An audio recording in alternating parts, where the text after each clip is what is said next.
Héctor, a grandes rasgos, porque sabemos que es un tema bastante denso, ¿cómo podemos calificar estos 2 años de Gustavo Petro? Bueno, yo creo que el resumen que ustedes han hecho es bueno en el sentido de que el presidente Petro evidentemente tiene, digamos, un relato, por llamarlo así, una visión de la sociedad que es bastante distinta a lo que había venido siendo, digamos, la visión mayoritariamente agenciada desde los gobiernos en Colombia, pero desafortunadamente la capacidad de concretar en proyectos concretos y en mejoras para la ciudadanía esa visión pues se ha visto pues realmente obstaculizada, no solamente por los temas de corrupción que se mencionaron, sino en realidad por un déficit gerencial bastante grande y notorio del gobierno. Ahora, inició Gustavo Petro con el proyecto de una serie de reformas, pero solo ha podido sacar adelante la tributaria y la pensional. ¿Cuáles han sido sus principales fracasos, pero también sus grandes logros? Bueno, el presidente Petro no tiene mayorías en el Congreso de la República. Eso le obliga a buscar acuerdos para conseguir aprobar algunos de los proyectos.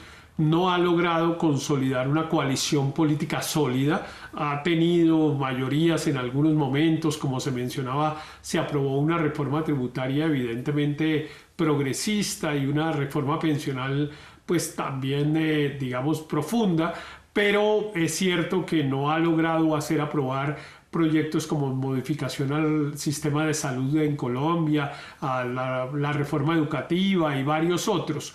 Entonces, ahí hay un problema grande que el presidente yo creo que no ha sabido administrar adecuadamente porque requiere atraer una parte del Congreso que yo diría que es del centro político y para eso tiene que hacer unas concesiones que él parece no estar dispuesto. Entonces, pues termina sacrificando todos sus proyectos en vez de conseguir, digámoslo así, logros parciales. Ahora, más de 11 millones de personas llevaron a Petro ahí a la Casa de Nariño, pero esto no quiere decir que todos esos votos eran del partidarios del hoy presidente. Hoy uno escucha, por ejemplo, la opinión de varias personas que votaron por él y muchos dicen sentirse decepcionados. ¿A qué se atribuye este sentimiento?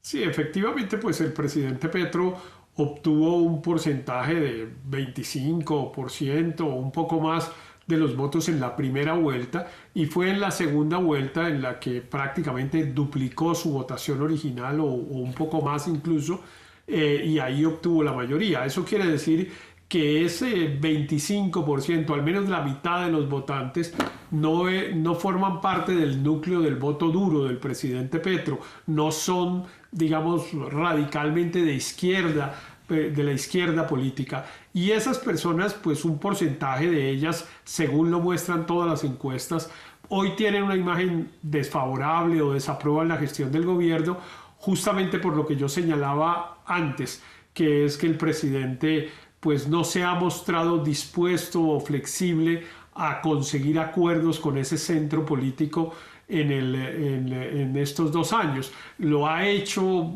ocasionalmente, nombró a algunos de sus ministros, algunos los vemos aquí en las imágenes que acompañan esta conversación, al doctor José Antonio Campo, ministro de Hacienda, al doctor Alejandro Gaviria, ministro de Educación, Alfonso Prada, ministro del Interior, pero todos salieron del gobierno con una autodecisión del presidente que fue que declaró rota la coalición.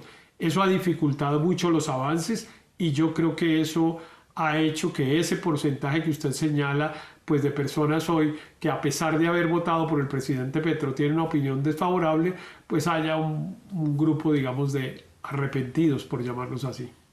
Bueno, finalmente ya quedan solo la mitad del mandato. ¿Cuáles son los principales desafíos y sobre todo los temas más urgentes que debe atender y en los que debe concentrarse en estos 2 años que le quedan al presidente Gustavo Petro?